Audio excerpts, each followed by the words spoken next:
I think we have 65 people and some have become percentage. So let me see online. Did anybody join in now, like in the past 5 to 10 minutes? Because I took an attendance already. If anyone has recently joined, please let me know. Okay, fine. So we have 68 of you people present. I think some 4 people are absent, I guess. Okay. So yeah, let's continue. So we have the bending moment that is incoming because of the external forces, and you have an inherent member sizes which is having the sufficient lever arm to take care of the bending moment, right? So your first case A and case B, your case B is very efficient when compared to case A because you have less number of less quantum of material, right? Less cross-sectional, effective cross-sectional area of the material, and we are pushing it away from the center of the neutral axis, and that's when you are getting more lever arm, right? And anyway, and then for that lever arm, if you increase the lever arm, your stresses also kind of reduces on the top and bottom. So when you decide what should be the member thickness on the top and bottom chord, right, for your system B. Now, a truss system is only stable when you have triangular elements in it. You cannot just have the top and bottom chord. In order to have the shear flow between the top and bottom chord, you need to have vertical members and diagonals, which helps form, it forms the shape and it stabilizes it, your triangular elements inside a truss. So that's why the bottom and top of chord are very important. In addition to that, there's the shear flow, which is taken care by the vertical and diagonals. Now, this is a general case, how effectively we are going to use our materials. Now, that was structurally talking, how do you distribute the materials? And there are different materials which can make up the portal frame. It can be, made up of wood. It can be made up of steel, which is a classical example. We are primarily using steel, and it can be made up of concrete. And there's another material called FRP, right? Carbon fiber reinforced polymer, CFRP. Now, of course, your portal frames are not made up of CFRP. The point is it can be made, but it's not generally made because it's very costly, and we have other materials already taken care of. The concept I want you all to understand is there's something called efficiency of a material in terms of the strength it can take divided by the density or weight of the material, right? If you have, like take someone who is like lightweight, but he can lift more load or weight, so he's much more efficient than a person who is like heavyweight and can kind of lifts less load than the other person. So it's similar to that. In that way, you look at the numbers for strength of each materials, right? You have concrete, which could be from grade M30 to M50, and nowadays, and also we saw in the last class, we are using up to M100, M80 grade, right? So that is the typical strength of concrete. It has its own density. So you look at the ratio of concrete to its density, or you convert into weight, or how much material that we are actually putting, and what is the capacity of that material. So that is this number.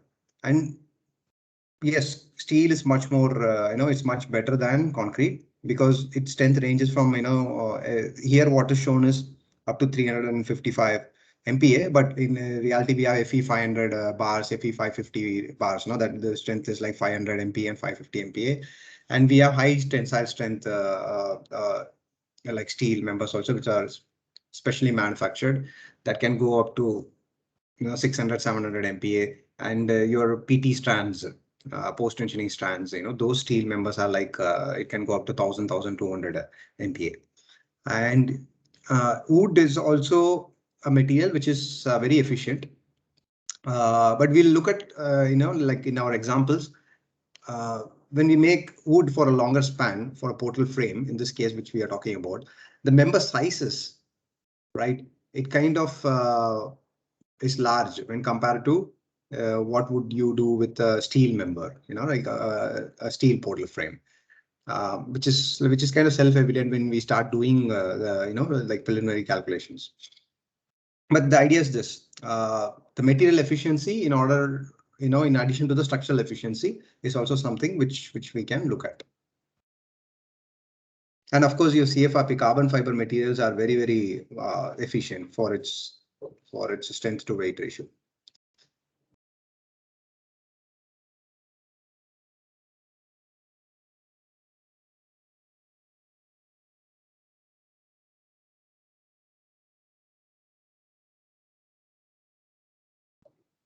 Just give me a moment, please.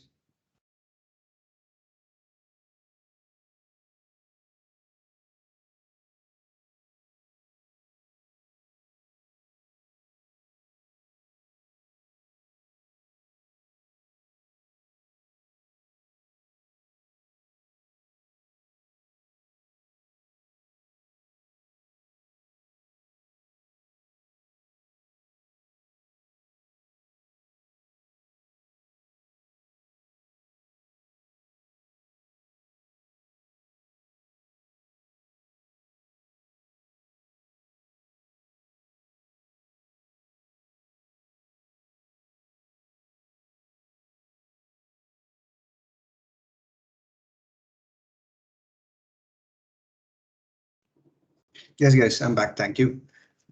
Yeah. Now, see, let's look at a typical, what do you call, a portal framed building, which in the industry they call it as pre-engineered buildings, PEB buildings. It's an industry term which is used for quite a few decades, and that's why this specific steel buildings are called pre-engineered buildings. So it's synonymous with prefabricated buildings, right? Anything, all your structural components are somewhere made in the factory or in some other place which is off-site, and we transport it and bring it and we assemble on-site. And we do connections, establish connections, and within those members and to the foundations. And we make the structure in the final form. So that's called a prefabricated building setup and components, right? So in this case, anything, the industry calls it, if it's a steel building, usually for godowns and large span roof structures, like you would have seen in college auditoriums, even Decathlon stores, which are like outside the city, you see those are like pre-engineered buildings. Next time when you go there, to these kind of components, look at the structure and see how they have made the structural connections and structural framings, right? So typically you will have a single portal frame, which you can see, there's this foundation connection and you have a vertical member and the other vertical member over there. And we have a rafter-like connection, like a member which is forming the rafter, and it is connected everywhere, wherever the joineries are. And this forms a single portal frame.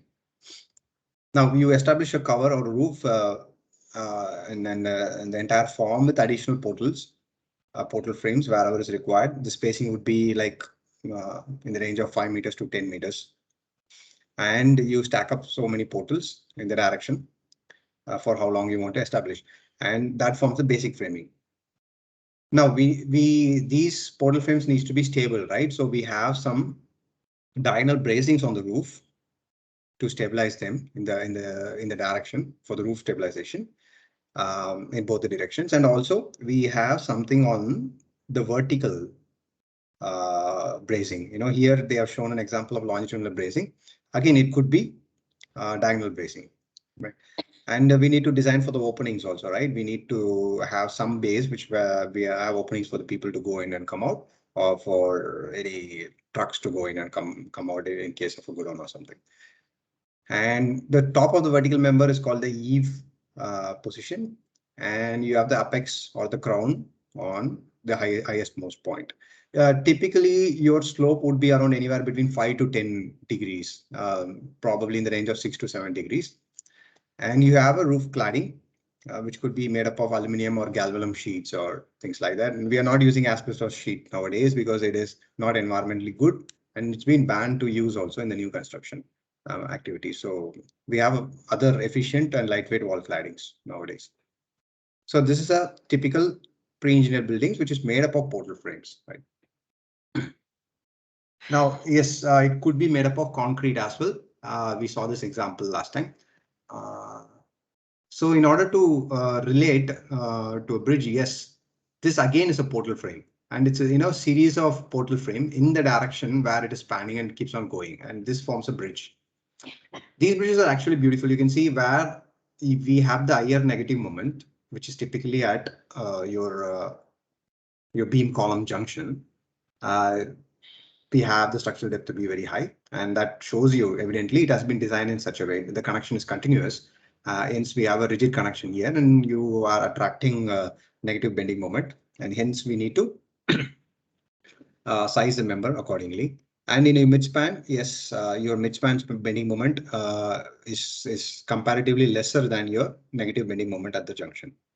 And yes, I know that's why your midspan depth is quite less than your connection depths at your beam column. So yeah, this is also a portal example for portal frame.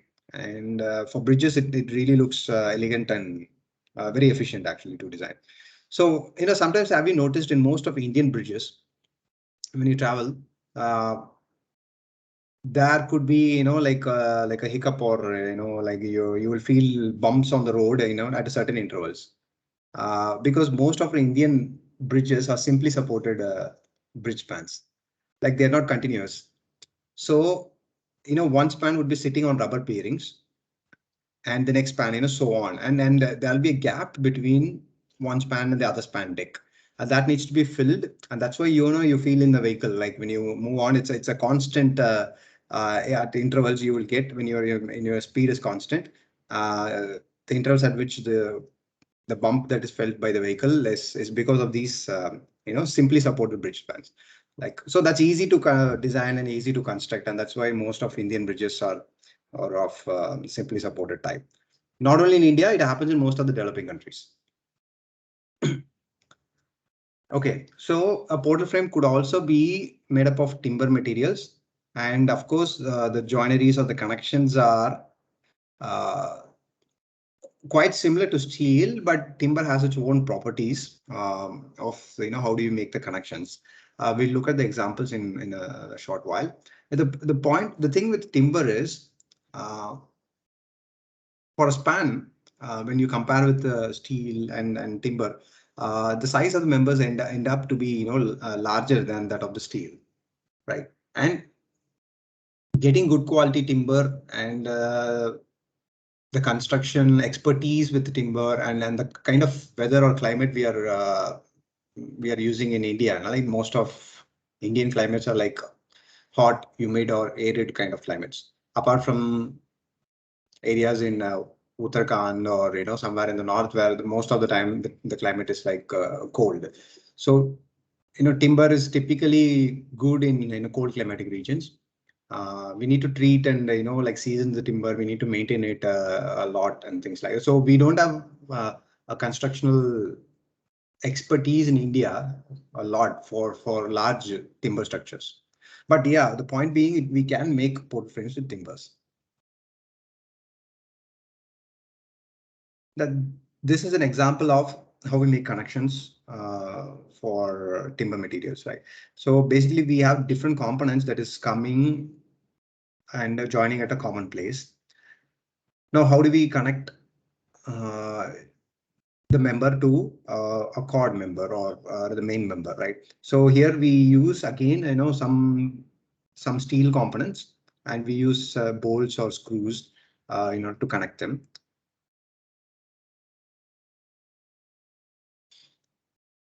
Yeah. So because or else, you cannot, like stick or, these timbers, that's not a connection which can be guaranteed forever, right? So because of course we have like seasonal or climatic changes, and there could be insect attacks on timber members and all. So the connections or joints are the ones which needs to be very, very safe, and that should not fail, right? So we go for a very sturdy typical connections, which by using steel members, like some gusset plates, which we call, and connected using bolts and nuts.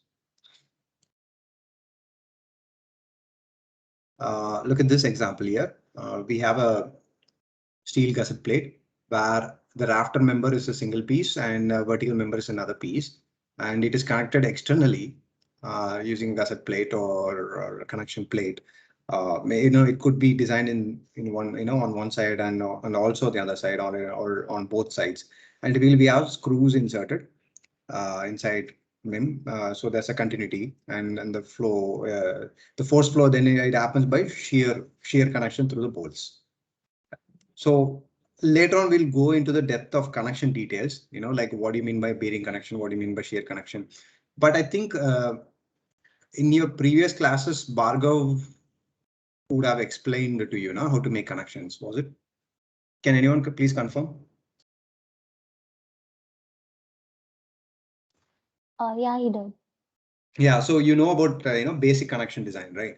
How do you analyze for single shear, double shear, bearing of plate, plate tearing, plate buckling, and all that, I suppose, right? So we need to apply all those concepts here and check if the connection is safe enough here. Basically, how much is the load coming based on your analysis, and you decide how many bolts and pins which might be required to put it here, right? So yeah, so you look at how much is the depth of the timber members that is coming out to be, right, for this particular span. Yeah, these are some other snapshots of how we are making connection to connection. Suppose you want to join a rafter to rafter, and maybe you want to make it a hinged connection or pin connection at there. Yes, of course, we have steel members which are like embedded on the timber member using dowels which are inside. This steel plate would have a welded dowel, and that goes inside the timber, like in the case for here example. Or you can have something that is shown on the screen as well on uh, uh, image B, where you have the steel bracket and those are connected using pins, and that forms a sturdy connection by itself. And we bring it out to the next member and we connect it externally using a pin where we require a pin or hinged connection. Now, typically our portal frames and the pre-engineered buildings or prefabricated buildings, which are made up out of portal frames, are a steel material in India. Okay. Now, it could be of as simple as something that you see on left side of the screen, or it could be detailed, or it can be spanning in a different shape. If you want to add some unique design to it, an architectural view or perspective to it, like you can also design it in this way. So basically what happens is you look at the simple example on the left. You see some for a portal frame there are 3 connection points, right? 2 at the eaves and 1 over in the apex or the crown. Now there's an additional member at below, where there's a connection, and that is called as a haunch, right? So now these are like this. It's a continuous connection. It's a rigid connection at both the eaves and also at the haunch in this example. So when you have a rigid connection, it attracts bending moment. So you will have a bending moment in your analysis. And in order to take care of that, we need the structural depth in that particular local region to be large than your other regions where there is less bending moment. So that's why they are inserting a haunch, an additional steel plate member to make the cross-sectional depth larger. You can see on the rafter to column connection here as well, right? So this has one vertical and another vertical, 2 pieces of steel and 2 rafter pieces, right? And you like roll it and fabricate it in some other factory, and you bring it and assemble it here. So you're making 3 connections using 4 separate members. Or I'm talking about the single portal frame here, right? So it's easy to transport it, right? You can just put all this material in a truck, and even how much ever the truck can take, and it can come to site, and you need a semi-skilled person, right, to tighten the bolts as well. You need not have very skilled person to do welding on site, because most of the welding work, that is welding the haunch to the steel members, is done in the factory by a skillful welder. Now on the site, you need people to erect it and tighten the bolts. Now this kind of lessons, I mean, requires not very skilled people on site to assemble these buildings.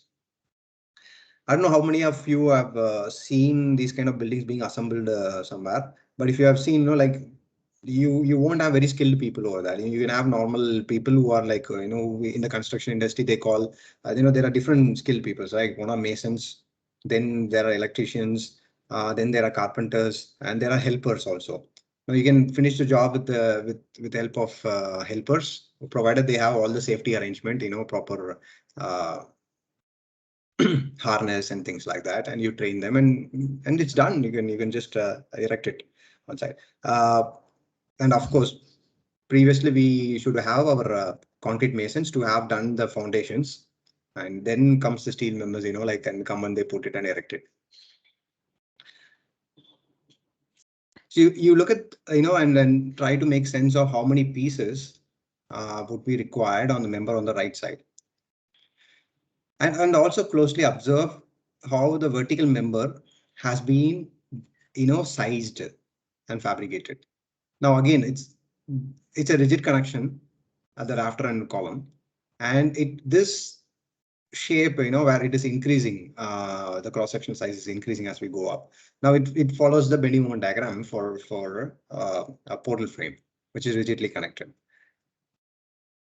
And we'll also see a typical bending moment diagram, and you will understand why the sizes of the members of a portal frame or designed or sized. So now this is a simple portal frame. Again, it could be lightly loaded, and that is why you have smaller depth connections, or the haunch is also and in the entire main member, you can see there's a main member that is running, which could be easily available in the market, right? The rafter it is comprised of an I section. It could be an ISMB section, Indian Standard Medium Beams, or ISLB sections, Indian Standard Light Beams, whichever is coming out of the design and whichever you want to use as per the analysis, and that continuously runs. So we buy that from the market, right? And have some additional steel plates of the same grade of steel, and you weld it on in your factory to make the shape. And you also make the arrangement for these bolts and connections in the factory, and that's how you make a fabricated member, right? You have the existing member and you use them in the way that you want to with the help of additional members, and you come and erect it on site.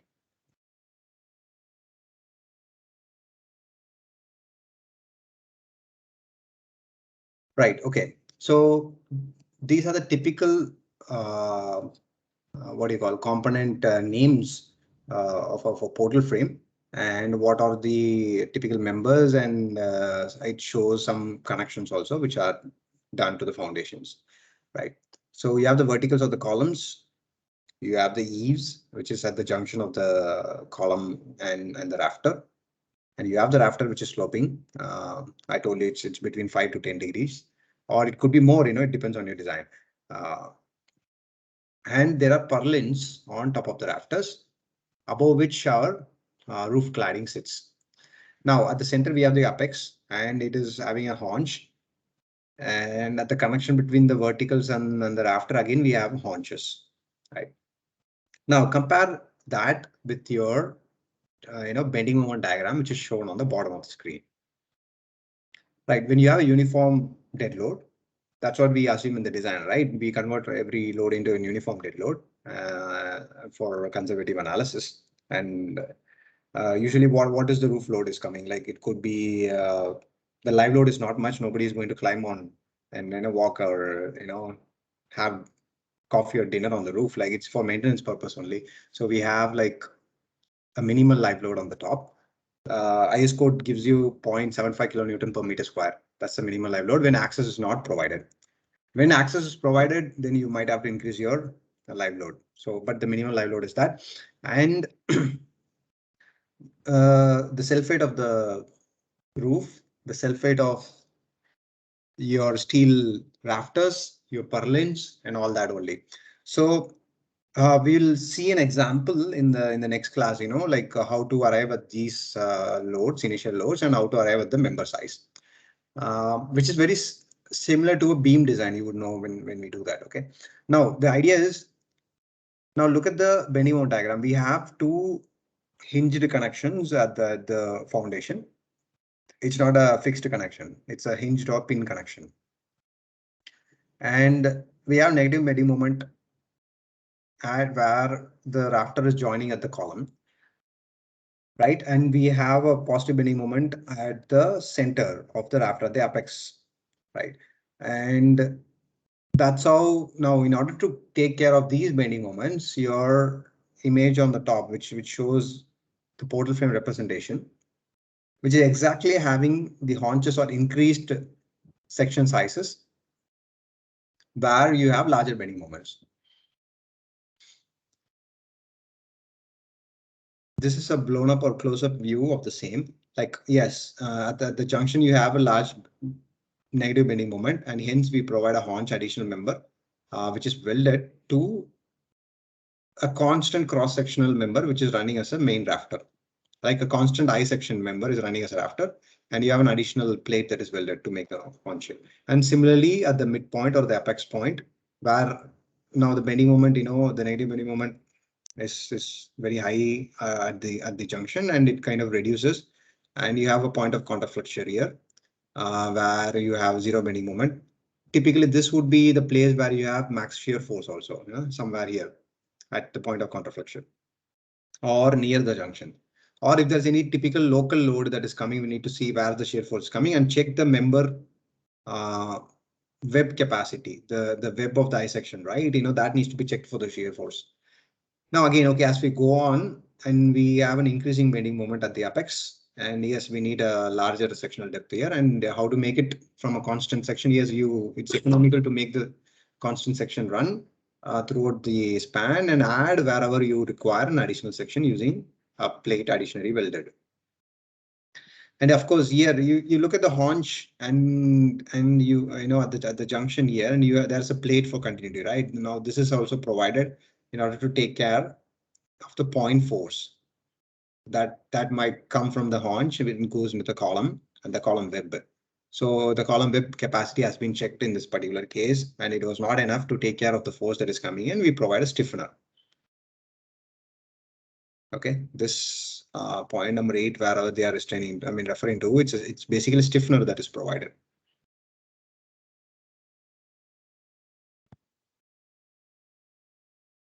Yes, of course, when you make one frame that is designed already and the member sizes are decided, and we need to make it stable, we have to connect it to the nearby frames using cross-sectional diagonals. And these diagonals would be typically made by angle sections or what do you call, or even pipe sections or hollow sections. But these hollow sections needs to be checked for buckling if they are going to be in compression, which they'll be. They'll be both in compression and tension. So it could be, buckling is the one criteria that we need to check when it's compression always. That could be the typical case which would determine. Now this is a close-up view of your connection at the eaves. Now we just spoke, how haunch would make a shear flow or a point force that might go into the column, and we might have to provide a stiffener here. And on the right side, you look at an apex connection, like so we fabricate the component on the left, on the right, and we have an end plate, which is again welded to the members. And we bring it to the site, club it together and provide the bolt and, nuts and lock it.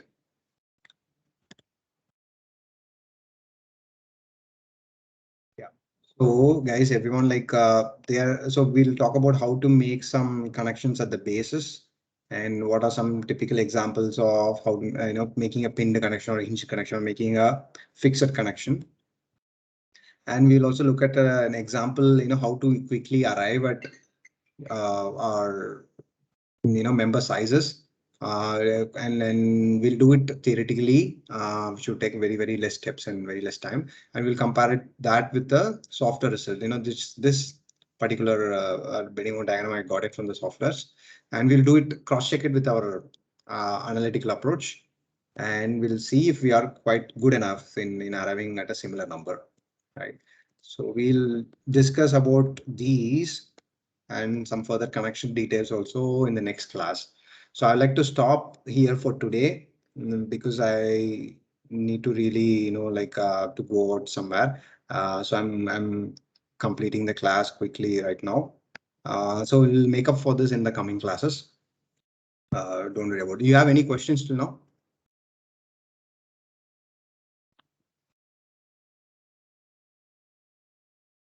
I'll share you this presentation. We will have a short quiz on this thing in our next class for next Saturday. So I'll share you the presentation till now. Until now, what we have studied, you can revise it, and I'll try to make it more MCQs this time, and also have some brief questions, right? We'll do like that. So yes, I'd like to stop with this for today. Any questions until now? Yeah, I just had a doubt of the haunch. Is it a single member or is it like a I-beam? It has a web Okay. and a flange as well. Yeah. So what happens is it will be two separate plates. Okay. Let me go there. Okay. Look at the haunch. Any of these. So this web portion or the elevation part that you're seeing is a plate, and this cord or in the flange portion will be another plate. You can weld it by using two different plates, which is inherently, they are welded to each other, and you can weld it to the main component. Or sometimes, it's economically easier to do that than from cutting from a I section. So typically there'll be two different plates which would be welded. Yeah, got it. Here you can see, look at the image on the right side here. Now look at the vertical members, how they are flaring. It's so beautiful to see how they are flaring out. So in this case, what they do, it's not an I section here. It's not a typical I section that would be available. Every component here mostly would be separate steel plates, and they'll be welded together to make the I section or the haunch or whatever that we want to have. So in this case, it's evident it's made up of separate steel plates that are welded together. But on the left side, you can see it's a readily available I section. Now these sizes are readily available.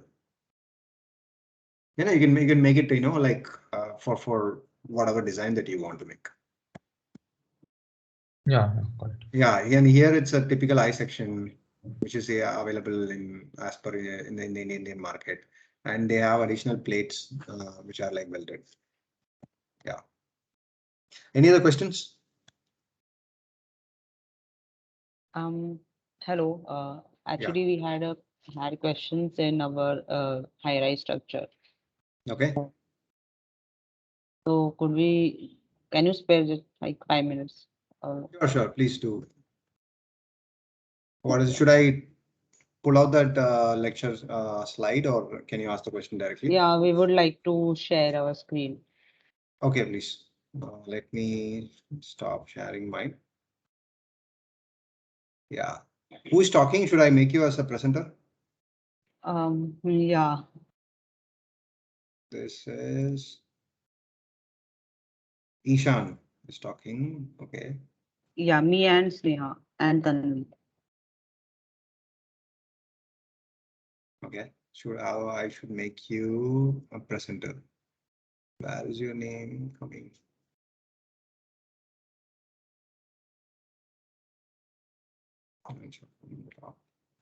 Yeah. Make a presenter.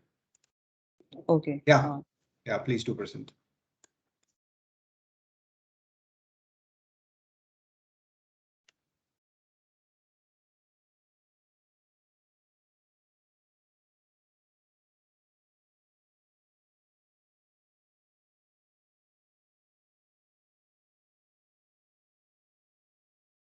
Hi, Guru, this is Sneha here. If you could make me presenter, he's not able to present. I don't know. There's some Okay. Okay. Sneha, your name is Yeah, I'm present. I'll share the screen. okay.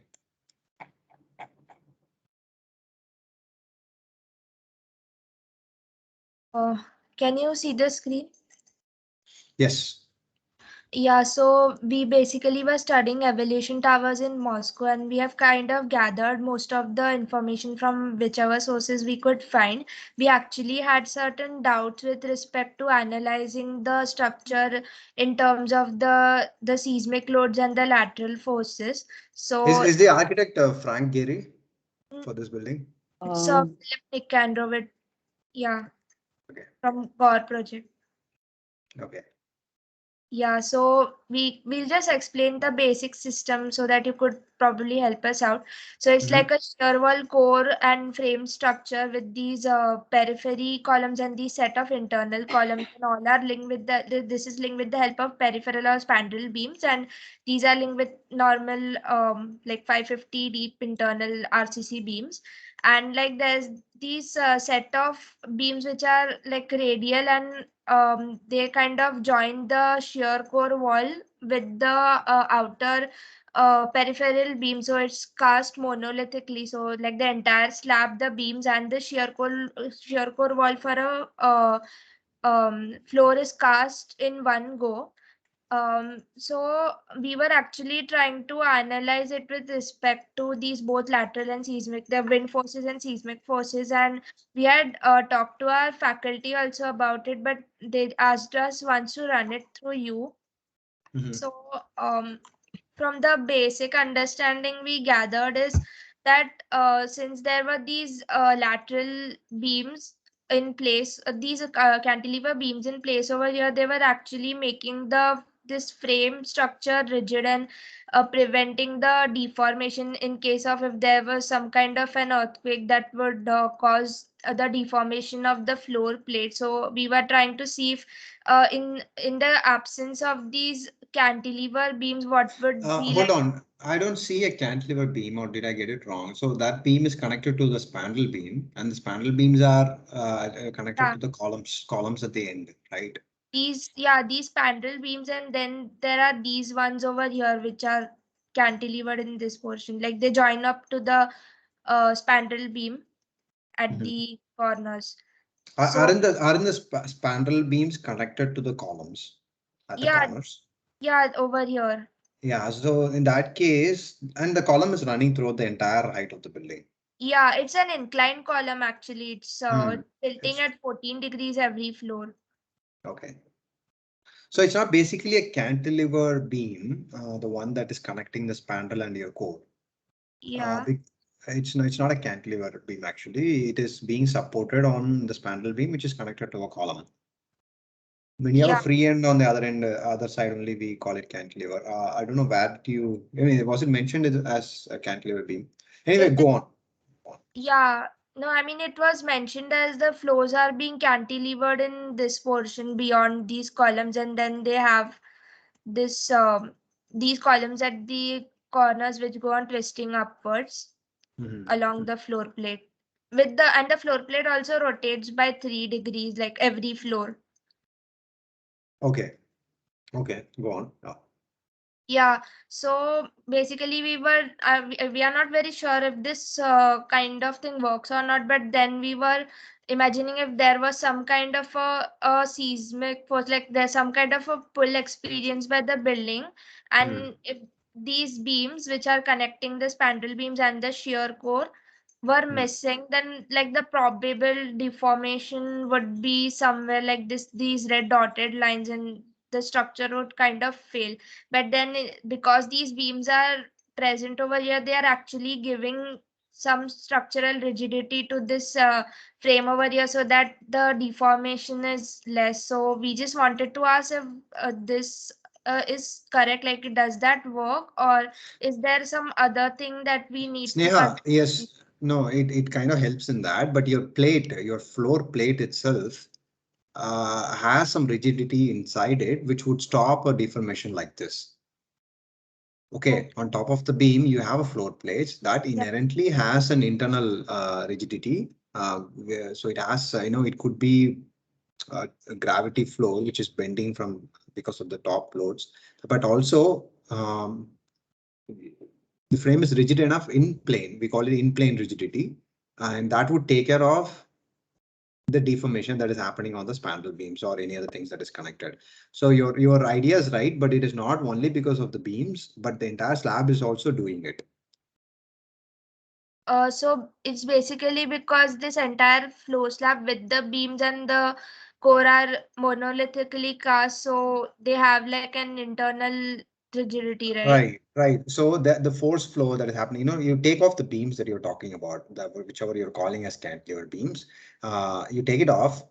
Without them also, the example that you're showing, it would be in place because of the inherent stiffness, in plane rigidity of the floor plate itself.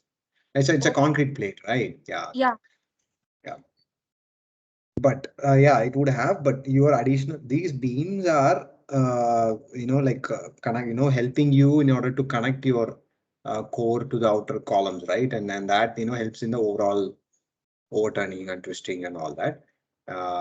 So basically what they would do, they would look at the path of your floor plate, what is the force flow that is happening inside, and they would put some additional steel or design something inside your float plate where it is experiencing more forces. Like you're typically having some beams which are you're noting it down and you're telling it that is the one which is helping. So basically that would be the path where the load is taking, and they will have some additional reinforcements inside the floor plate itself. Okay, where they put these reinforcements are called as collector members, because they collect the force and dump it to your vertical member, which is the core. So they collect the force from outside and they make it like provide a travel channel and they put it on the core. That path is called the collector path, and they design it by using additional reinforcements in the collector path. Where here it is additionally on, they are going, maybe because of the requirement, they would require a deeper beam itself to make it much more stiff. Okay, so like these ones which are like the collector. Right.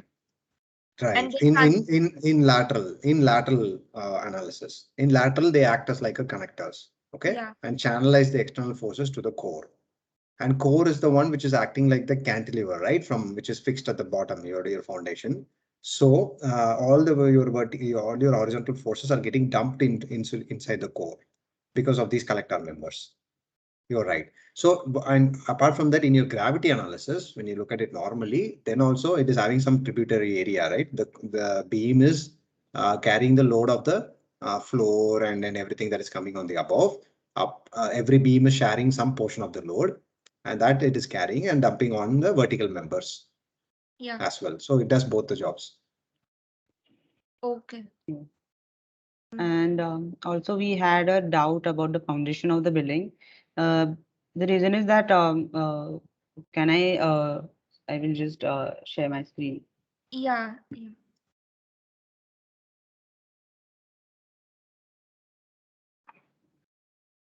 Can you see the screen? Yeah, you're using ArchiCAD for this. Okay. Great. Yeah. So Yeah. basically, below the building, there are three subterranean, like basement floors, and also the retail and commercial spaces. And so these spaces are like they have a great larger area, and in between them, the building sits like it touches the ground. And below the building, there is this 3.5-meter thick raft, but we are not able to like exactly figure out the pile foundation below the raft. Like the rest of the foundation doesn't have piles, but just below the building, they have pile foundation. And we saw some images like yeah.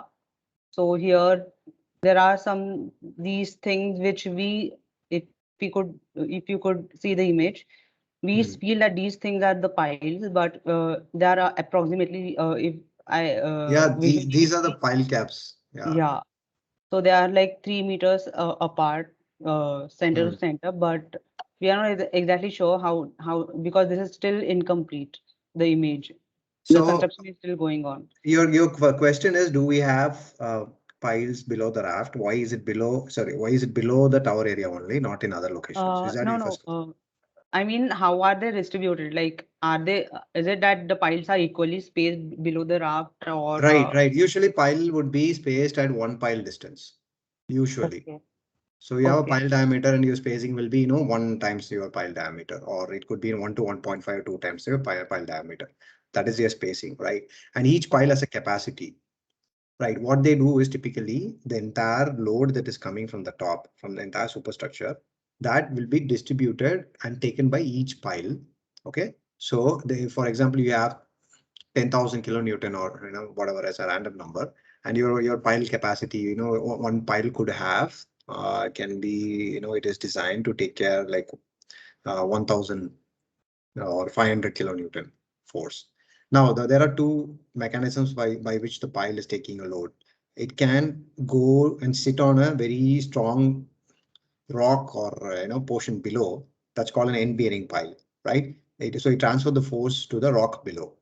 Or if the rock is too much of a depth and you cannot reach the rock, like in a shallow depth, so your pile can be designed in such a way it is taken care by skin friction. In the sense Yeah. like, yeah. So in that way, your pile capacity is predetermined. So your entire load that is coming from the superstructure divided by the individual pile capacity, that would tell you how many number of piles are required below. Okay.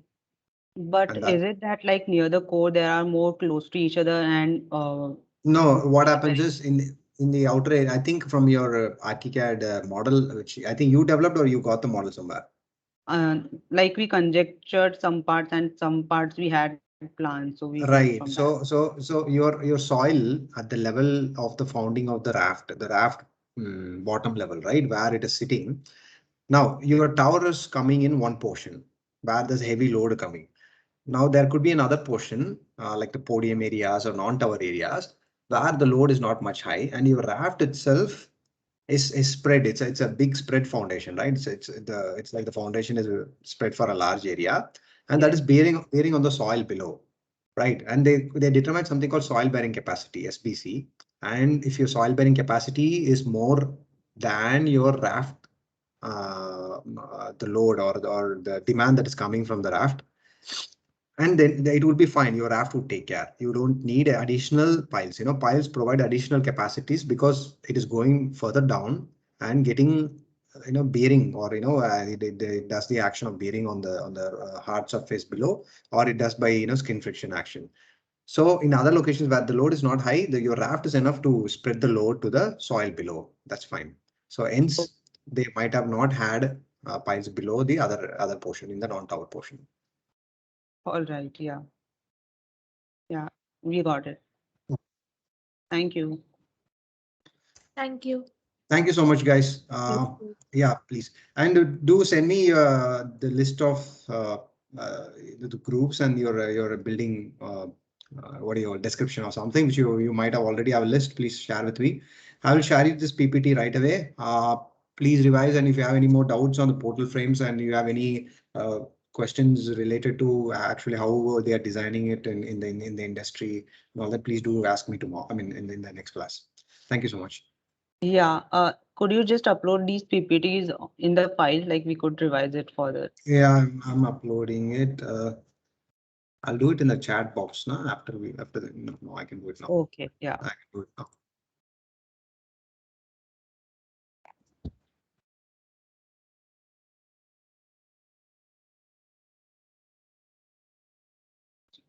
Thank you.